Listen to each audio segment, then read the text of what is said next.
Donald Trump Russia Ukraine போரை நிறுத்துவதற்கு ஏன் முயற்சி செய்கின்றார்? ரஷ்யாவுடன் உறவுகளை பலப்படுத்துவதற்கு டொனால்ட் ட்ரம்ப் ஏன் முயற்சி செய்கின்றார்? ரஷ்ய அதிபர் புட்டினோடு டொனால்ட் ட்ரம்ப் காதல் கொண்டுள்ளாரா அல்லது டொனால்ட் ட்ரம்ப் ரஷ்யா மீது அன்பு வைத்துள்ளாரா? ஜோ பைடனை விட டொனால்ட் ட்ரம்ப் தான் ரஷ்யாவுக்கு மிகப்பெரிய எதிரியாக இருக்க போகின்றாரா? ரஷ்யா உக்ரைன் போர் முடிவடைந்ததும் டொனால்ட் ட்ரம்ப் எவ்வாறான திட்டங்களை முன்வைக்கப் போகின்றார்? இந்த திட்டங்கள் ரஷ்யாவையும் சீனாவையும் எவ்வாறு பாதிக்கப் போகின்றன? இவை தொடர்பாகவே இன்றைய பதிவில் நாம் பார்க்க போகின்றோம்.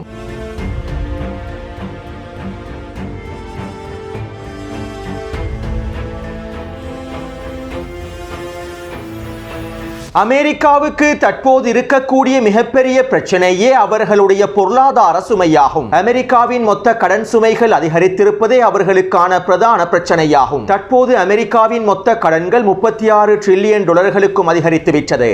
இந்த கடன் சுமைகளில் இருந்து மீண்டு வராவிட்டால், இந்த கடன் சுமைகளை குறைப்பதற்கான வேலை திட்டங்களை மேற்கொள்ளாவிட்டால் அமெரிக்காவின் பொருளாதாரம் முழுமையாக சிதைந்துவிடும். மேலும் அமெரிக்காவின் பொருளாதாரம் முழுமையாக சிதைவடைந்துவிட்டால் ஒட்டுமொத்த உலகையும் கட்டுப்படுத்த வேண்டும் என்கின்ற அமெரிக்காவின் சிந்தனைகளும் கொள்கைகளும் சிதைந்துவிடும். பல தசாப்தங்களாக அமெரிக்கா உருவாக்கி வரக்கூடிய உலகின் புதிய ஒழுங்கும் சிதைந்துவிடும். எனவே இவ்வாறு சிதைவடைவதிலிருந்து வீழ்ச்சி அடைவதிலிருந்து அமெரிக்காவினை மீட்டெடுப்பதற்காகவே டொனால்ட் ட்ரம்ப் எல்லா விதமான வேலை திட்டங்களையும் முயற்சிகளையும் மேற்கொண்டு வருகின்றார். ஒட்டுமொத்த உலகையும் அமெரிக்கா தான் கட்டுப்படுத்த வேண்டும் என்கின்ற கொள்கையினை நிலைநிறுத்துவதற்காகவே டொனால்ட் ட்ரம்ப் அனைத்து வேலை திட்டங்களையும் முயற்சிகளையும் மேற்கொண்டு வருகின்றார். தற்போதைய சூழ்நிலையில் அமெரிக்கா பொருளாதார நெருக்கடிகளுக்குள் சிக்கிக்கொள்ளாமல் இருந்திருந்தால், அமெரிக்காவின் கடன் சுமைகள் அதிகரித்திருக்காமல் இருந்திருந்தால், அமெரிக்காவின் பொருளாதாரம் வளமை போன்று நிலையானதாக அமைந்திருந்தால் டொனால்ட் ட்ரம்ப் ரஷ்யா உக்ரைன் போரை நிறுத்துவதற்கும் முயற்சி செய்திருக்க மாட்டார். உக்ரைனுக்கான ஆயுதங்களையும் தடுத்து நிறுத்தி இருக்க மாட்டார். மேலும் ரஷ்யாவை வீழ்த்துவதற்காக உக்ரைனுக்கு தேவையான அனைத்து விதமான உதவிகளையும் டொனால்ட் ட்ரம்ப் செய்து கொடுத்திருப்பார். ஜோ பைடனை விட பல மடங்கு ஆயுதங்களை டொனால்ட் ட்ரம்ப் உக்ரைனுக்கு வழங்கியிருப்பார். ஆனால் தற்போது அமெரிக்காவின் நிலைமையானது மோசமாக காணப்படுகின்றது.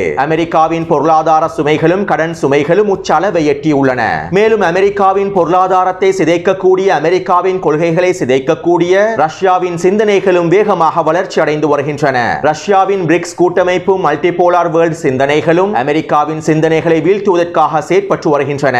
எனவே இந்த சிந்தனைகளை முடக்குவதற்காகவுமே டொனால்ட் ட்ரம்ப் திட்டமிட்டு செயற்படுகின்றார். உக்ரைனுக்கு தேவையான ஆயுதங்களை தொடர்ச்சியாக வழங்குவதன் மூலமாக ரஷ்யாவினுடைய இந்த சிந்தனைகளை தோற்கடிக்க முடியாது. உக்ரைனுக்கு ஆயுதங்களை வழங்கி உக்ரைனை பலப்படுத்துவதன் மூலமாக பிரிக்ஸ் கூட்டமைப்பையும் மல்டிபோலார் வேர்ல்ட் திட்டத்தையும் தோற்கடிக்க முடியாது. இதனால் ரஷ்யாவுடன் உறவுகளை பலப்படுத்தி ரஷ்யாவின் சிந்தனைகளை சிதைப்பதற்கான வேலை திட்டங்களை டொனால்ட் ட்ரம்ப் மேற்கொள்ளப் போகின்றார். இன்னும் ஒரு விதத்தில் குறிப்பிடுவதாக இருந்தால், ரஷ்யாவை வீழ்த்துவதற்காகவும் அமெரிக்காவின் பொருளாதாரத்தினை வலுப்படுத்துவதற்காகவும் ஒட்டுமொத்த நாடுகளையும் அமெரிக்கா முழுமையாக கட்டுப்படுத்துவதற்காகவும் அமெரிக்காவின் உலக ஒழுங்கை வலிமைப்படுத்துவதற்காகவும் டொனால்ட் ட்ரம்ப் உக்ரைனையும் ஐரோப்பிய நாடுகளையும் பலி கொடுக்க போகின்றார். டொனால்ட் ட்ரம்பின் தற்போதைய திட்டங்களின் மூலமாகவும் காய் நகர்த்தல்களின் மூலமாகவும் ஐரோப்பிய ஒன்றியமும் உக்ரைனும் பலியாக போகின்றார்கள். டொனால்ட் ட்ரம்ப் அமெரிக்காவின் பொருளாதாரத்தினை பலப்படுத்துவதற்காக உக்ரைனையும் ஐரோப்பிய ஒன்றியத்தினையும் பலி கொடுக்க போகின்றார் என்பது ரஷ்ய அதிபர் புட்டினுக்கும் நன்றாகவே தெரியும். மேலும் இவ்வாறு ஐரோப்பிய ஒன்றியமும் உக்ரைனும் பலியாகுவதில் ரஷ்யாவுக்கும் அதிகளவான நலன்கள் காணப்படுகின்றன.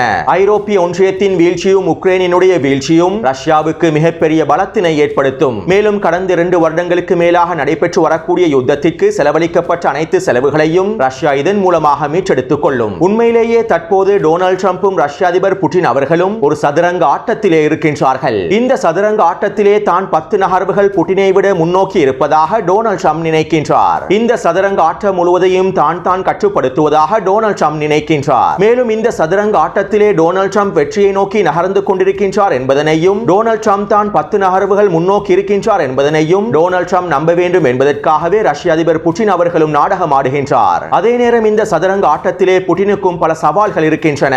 இந்த சதுரங்க ஆட்டத்தில் ஏதாவது ஒரு காய் நகர்த்தலில் புட்டின் தவறான காய் நகர்த்தலை மேற்கொள்வாராக இருந்தால் ஒட்டுமொத்த ஆட்டமும் புட்டினுக்கு எதிராகவே திரும்பிவிடும். மேலும் இதன் மூலமாக அதிகளவான இழப்புகளையும் ரஷ்யா சந்திக்க வேண்டி ஏற்படும். இதனால் தற்போதைய சூழ்நிலையில் ரஷ்ய அதிபர் புட்டின் அவர்கள் கவனமாகவே காய்களை நகர்த்த வேண்டும். இந்த சதுரங்க ஆட்டம் முடிவடையும் போதுதான் டொனால்ட் ட்ரம்ப் தோல்வியை நோக்கி நகர்கின்றார் என்பதனை அவர் அறிந்து கொள்ள வேண்டும் என்பதில் ரஷ்ய அதிபர் புட்டின் புட்டின் அவர்கள் கவனமாக இருக்க வேண்டும். டொனால்ட் ட்ரம்ப் வெற்றி பாதையில் தான் சென்று கொண்டிருக்கின்றார் என்பதனை நம்ப வைப்பதற்கான அனைத்து வேலை திட்டங்களையும் விளாடிமிர் புட்டின் அவர்கள் மேற்கொள்ள வேண்டும். உண்மையில் ஜோ பைடனை விட டொனால்ட் ட்ரம்பை ஸ்மார்ட்டாக சிந்திக்கக்கூடியவர். உக்ரைனுக்கு ஆயுதங்களை அள்ளி வழங்கக்கூடிய ஜோ பைடனை விட உக்ரைனுக்கான ஆயுதங்களை தடுத்து நிறுத்தி இருக்கக்கூடிய டொனால்ட் ட்ரம்பே ரஷ்யாவுக்கு மிகப்பெரிய எதிரியாகவும் இருப்பார். ஜோ பைடனின் அரசாங்கம் 300 பில்லியன் அமெரிக்க டாலர்களுக்கும் அதிகமான பணத்தினை உக்ரைனுக்கு வழங்கியுள்ளது. இது அமெரிக்காவின் பொருளாதாரத்திலும் தாக்கத்தினை ஏற்படுத்தியுள்ளது. எனவே உக்ரைனுக்கு செலவழித்த பணத்தினை மீட்டெடுப்பதன் மூலமாகவே அமெரிக்காவின் பொருளாதாரத்தினையும் ஓரளவு வலுப்படுத்த முடியும். இதற்காகத்தான் டொனால்ட் ட்ரம்ப் உக்ரைனின் வளங்களை பெற்றுக்கொள்ள முயற்சி செய்கின்றார். உக்ரைனிடம் இருக்கக்கூடிய அரிதான கனிம வளங்களை பெற்றுக்கொள்வதன் மூலமாக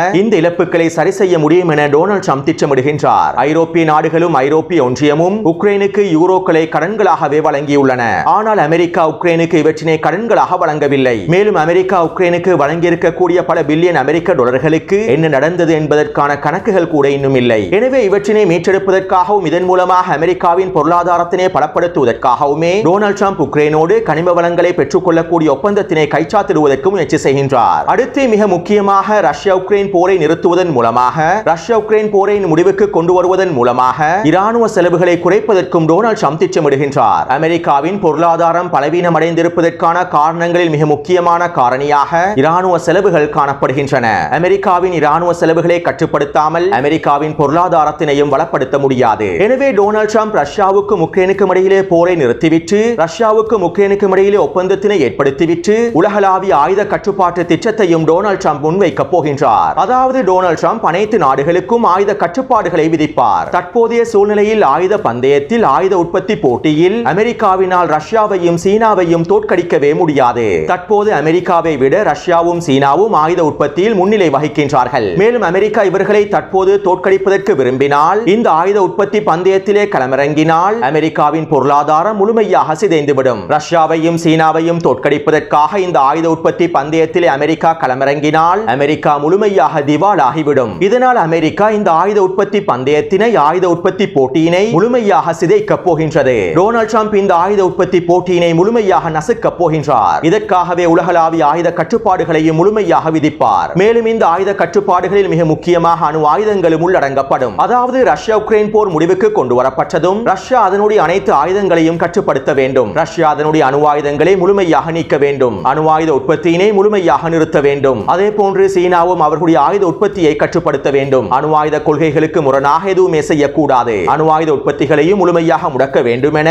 டொனால்ட் ட்ரம்ப் ரஷ்யாவுக்கும் சீனாவுக்கும் ஏனைய உலக நாடுகளுக்கும் கட்டளையிடுவார். மேலும் அணு ஆயுதம் இல்லாத ஒரு உலகை உருவாக்க வேண்டும் என்பதே என்னுடைய மிக முக்கியமான நோக்கமாக இருக்கும் என்றும் அணு ஆயுதம் இல்லாத உலகே சிறந்ததாக அமைந்திருக்கும் என்றும் டொனால்ட் ட்ரம்ப் பிரச்சாரங்களையும் ஆரம்பிப்பார். இவ்வாறு டொனால்ட் ட்ரம்ப் சர்வதேச ரீதியில் ஆயுத கட்டுப்பாடுகளை விதிப்பதன் மூலமாக அமெரிக்காவின் இராணுவ செலவுகளையும் டொனால்ட் ட்ரம்ப் கட்டுப்படுத்துவார். பாதுகாப்பிற்காகவும் இராணுவத்திற்காகவும் செலவழிக்கக்கூடிய பல ட்ரில்லியன் டாலர்களை டொனால்ட் ட்ரம்ப் சேமிப்பார். இது அமெரிக்காவின் பொருளாதாரத்தையும் மேலும் வலுப்படுத்தும். அதே நேரம் அமெரிக்காவினுடைய போட்டியாளர்களும் வீழ்த்தப்படுவார்கள். அது மட்டுமல்லாமல் டொனால்ட் ட்ரம்ப் இந்த போட்டியினை ஆயுத உற்பத்தியிலிருந்து வேறு வழிகளுக்கு மாற்றுவதற்கு முயற்சி செய்வார். எனவே ரஷ்யா உக்ரைன் யுத்தத்தினை நிறுத்துவதற்கு டொனால்ட் ட்ரம்ப் முயற்சி செய்வதற்கான காரணங்களில் ஒன்றாக ஆயுத உற்பத்தி பந்தயத்தில் ரஷ்யாவையும் சீனாவையும் தோற்கடிக்க முடியாது என்கின்ற காரணமும் உள்ளடங்குகின்றது. ரஷ்யா உக்ரைன் போரை நிறுத்தாமல் இந்த ஆயுத உற்பத்தி பந்தயத்தில் ரஷ்யாவையும் சீனாவையும் தோற்கடிப்பதற்காக அமெரிக்கா களமிறங்கினால் அமெரிக்காவின் பொருளாதாரம் முழுமையாக வீழ்ச்சி அடைந்துவிடும். எனவே ஒருவர் ஆட்டத்திலே வெற்றி பெறப் போவதில்லை என்பதனை முன்கூட்டியே தெரிந்து கொண்டால் அவர் ஒரு பொழுதும் அந்த ஆட்டத்தினை நடைபெறுவதற்கு விடமாட்டார். அந்த ஆட்டத்தினை முழுமையாக கலைப்பதற்கே செயற்படுவார். இதைத்தான் தற்போது டொனால்ட் ட்ரம்பும் செய்து வருகின்றார். ஆயுத உற்பத்தி பந்தய போட்டியில் ரஷ்யாவையும் சீனாவையும் வெற்றி கொள்ள முடியாது என்பதனை அறிந்து கொண்ட டொனால்ட் ட்ரம்ப் இந்த ஆயுத உற்பத்தி பந்தய போட்டியையே முழுமையாக கலைப்பதற்கு முயற்சி செய்கின்றார். மேலும் இதன் மூலமாக அமெரிக்காவின் பொருளாதாரத்தினை வளப்படுத்துவதற்கும் ஒட்டுமொத்த உலகையும் கட்டுப்படுத்தக்கூடிய திறன்களையும் கொள்கைகளையும் சிந்தனைகளையும் வளப்படுத்துவதற்கும் டொனால்ட் ட்ரம்ப் முயற்சி செய்கின்றார். எனவே இந்த காணொளியின் மூலமாக டொனால்ட் ட்ரம்பின் செயற்பாடுகளுக்கு பின்னால் இருக்கக்கூடிய